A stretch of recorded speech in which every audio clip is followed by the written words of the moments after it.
A população do mundo cresce cada vez mais, já somos bilhões e bilhões de habitantes nesse planeta.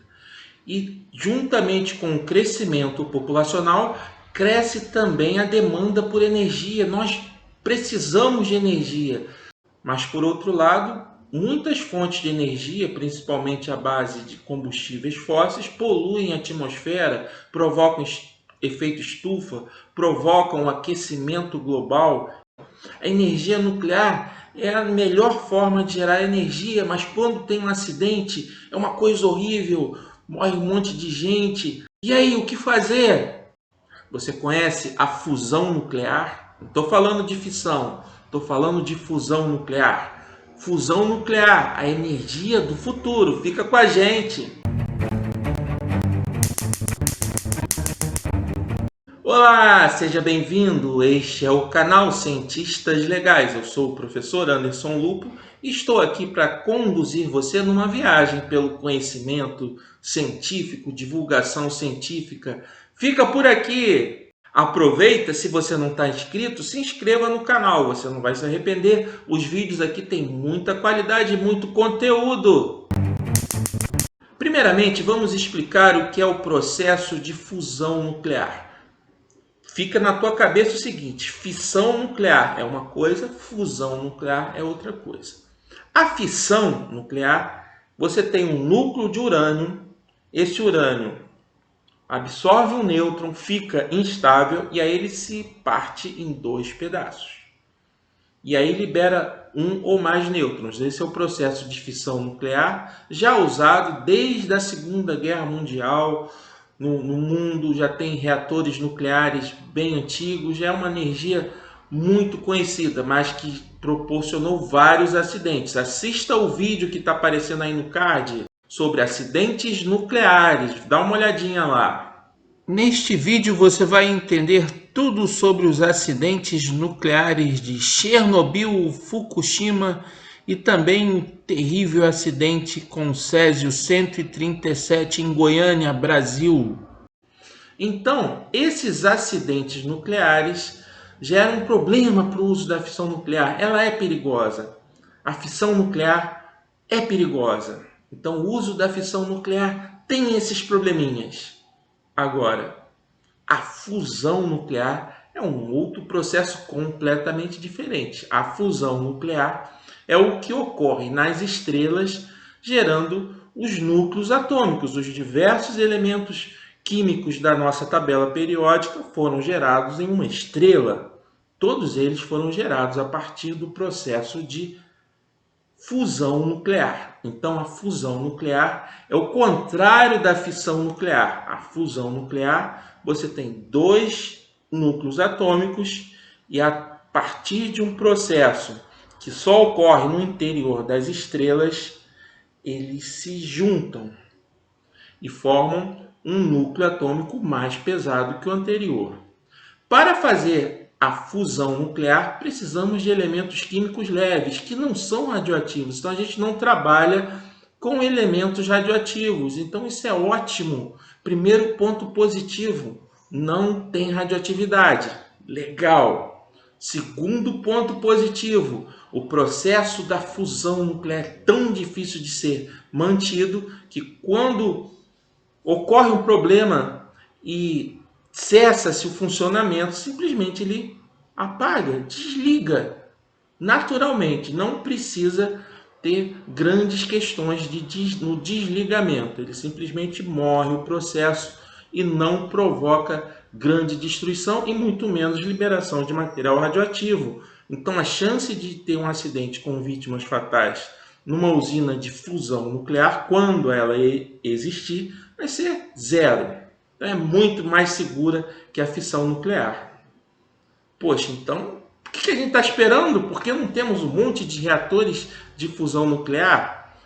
É complicado simular em terra, com condições tecnológicas, o processo de fusão nuclear. Para ocorrer a fusão nuclear, nós precisamos de um estado da matéria que não é o estado sólido, não é o estado líquido e não é o estado gasoso. É um estado chamado de plasma. Então a matéria tem que estar no estado plasma. Então você pega o gás e aquece o gás a tal ponto que ele fica num estado chamado de plasma. No plasma, as partículas positivas e negativas desse gás ficam separadas. Então você tem um estado totalmente diferente do estado gasoso, um estado específico chamado plasma. Para se atingir as condições de plasma, é necessário ter milhões de graus Celsius. Aí temos o primeiro problema tecnológico de simular, de fazer aqui na Terra a fusão nuclear. A temperatura muito elevada. Porque, veja bem, se eu preciso de milhões de graus Celsius, em que recipiente eu vou colocar esse combustível que está queimando a milhões de graus Celsius? Qualquer recipiente que eu colocar isso aqui, iria evaporar instantaneamente. Ultrapassa o ponto de evaporação de todos os elementos químicos conhecidos aqui na Terra e fora da Terra, que se conhece. Não tem como confinar esse material na condição de plasma num recipiente. Mas qual material é esse? Qual é esse combustível nuclear? Vamos ver primeiro o Sol. O Sol é uma estrela e está fazendo o processo de fusão nuclear, gerando energia o tempo todo. Então, como é que o Sol funciona? Vamos ver aí. As reações de fusão nuclear são as responsáveis pela geração de energia nas estrelas, incluindo aí o nosso Sol.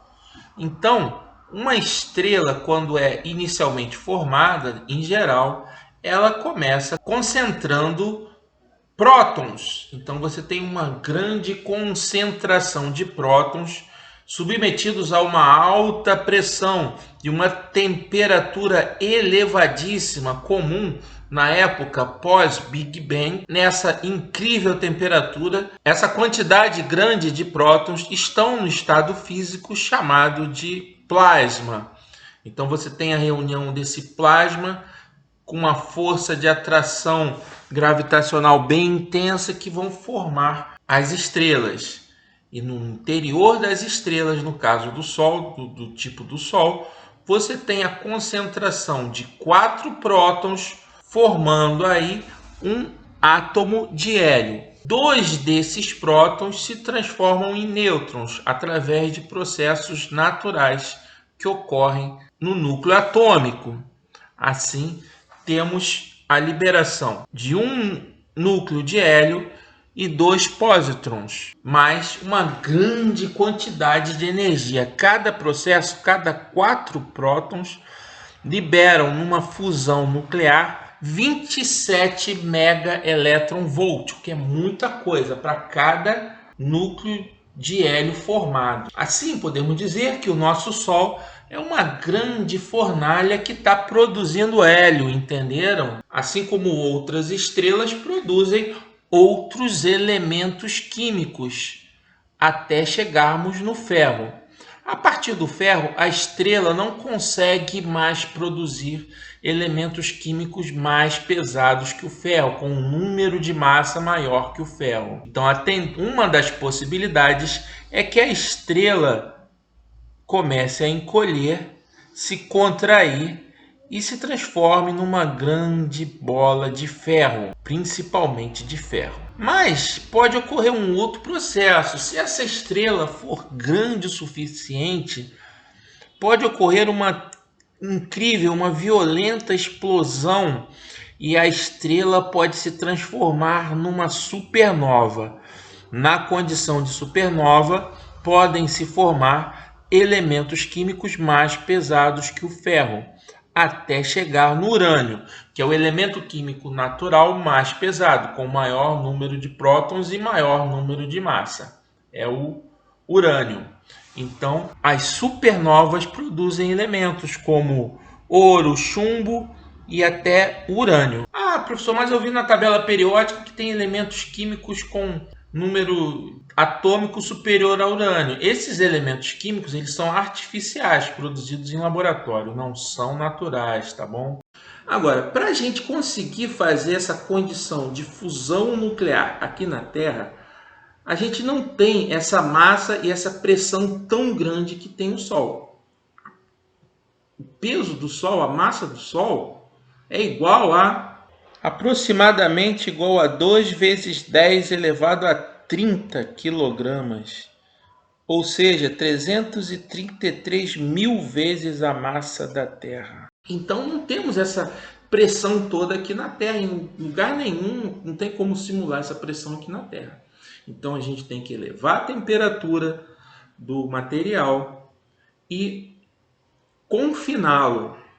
Elevar a temperatura à faixa de 100 milhões de graus Celsius, que sem essa pressão toda que tem no Sol, a fusão nuclear só existe a 100 milhões de graus Celsius. Eu preciso dessa temperatura para conseguir o estado chamado plasma. Então, o que eu tenho ali? Nós temos que, para facilitar o processo, nós precisamos de deutério e trítio. Com deutério e trítio, você tem uma reação controlada e você consegue ter o processo de fusão nuclear. O problema é que o deutério é abundante. Você tem muito deutério, por exemplo, nas águas do mar. Uma pequena porcentagem da água do mar consiste em deutério. Essa pequena porcentagem é o suficiente para a gente ter uma reserva de deutério que é capaz de gerar energia por fusão nuclear para abastecer todo o planeta Terra, substituindo todas as fontes atuais de energia por 150 bilhões de anos. Então é muito deutério, porque tem muita água no mar, beleza? Mas o trítio não tem. Você só produz o trítio artificialmente. Embora você tenha quantidade de trítio na Lua.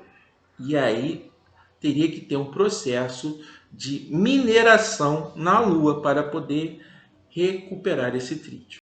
Mas dá para fazer só com deutério, mas fica mais fácil de fazer com deutério e trítio.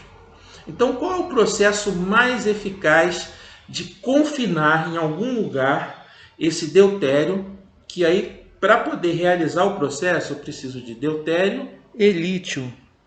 Esses elementos têm que ser confinados num local a partir de um campo magnético intenso, porque eles têm cargas elétricas positivas e negativas. Então, eles vão ser confinados em um local a partir de um campo magnético intenso. Então, você vai aquecer o material, mantendo preso, confinado num campo magnético intenso. Por quê? Porque o campo magnético intenso não é matéria, logo não vai derreter a 100 milhões de graus Celsius. Então é uma ideia genial. Coloca o campo magnético intenso para prender o combustível para a fusão nuclear numa região e aí eu vou aquecendo, aquecendo, aquecendo até atingir a temperatura de 100 milhões de graus Celsius. Como aquecer?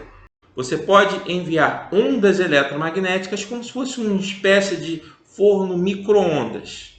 Ondas eletromagnéticas aquecem esses elementos até chegar à temperatura de 100 milhões de graus Celsius. Aí tem um problema, né? Para atingir essa temperatura eu tenho que ter um gasto de energia. Então é importante que eu consiga fazer esse processo a ponto que a energia gerada seja maior que a energia gasta para simular o processo de fusão nuclear. Então já se consegue fazer a fusão nuclear, mas não de forma economicamente viável e sustentável. Mas já se consegue. Temos vários reatores experimentais de fusão nuclear tentando vencer esse desafio tecnológico que é manter a fusão nuclear por um longo tempo e de forma sustentável. E aí vai gerar muita energia elétrica, tanto quanto um processo de fissão nuclear. Vai gerar energia elétrica o suficiente com aquela pequena quantidade de matéria. Então é como se você tivesse construído um sol artificial. Entenderam? Então vamos dar uma olhada aí nas perspectivas tecnológicas de atingir esse sucesso, o processo de fusão nuclear. Vamos dar uma repassada no que temos hoje de perspectivas. Recentemente, a China anunciou que seu reator de fusão nuclear experimental HL-2M Tokamak conseguiu atingir a incrível temperatura de 150 milhões de graus Celsius, o que levou ao grande entusiasmo nessa área.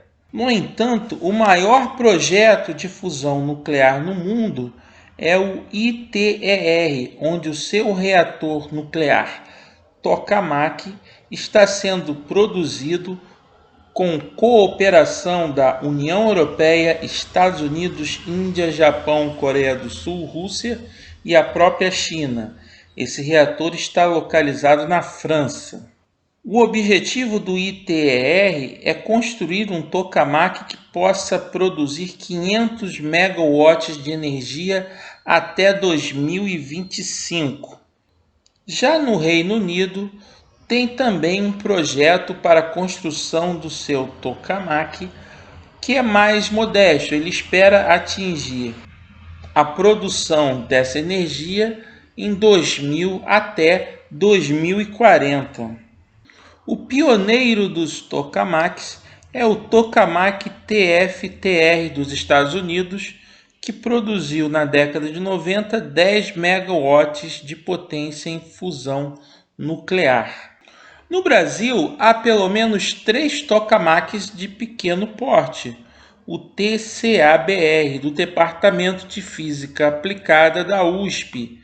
Tem também o Tokamak Nova 2, doado pela Unicamp ao Laboratório de Plasma do Instituto de Matemática, Estatística e Física da Universidade Federal do Rio Grande, FURG, que anteriormente veio da Universidade de Kyoto, e um terceiro em formato esférico no Laboratório Associado de Plasma do INPE, em São José dos Campos.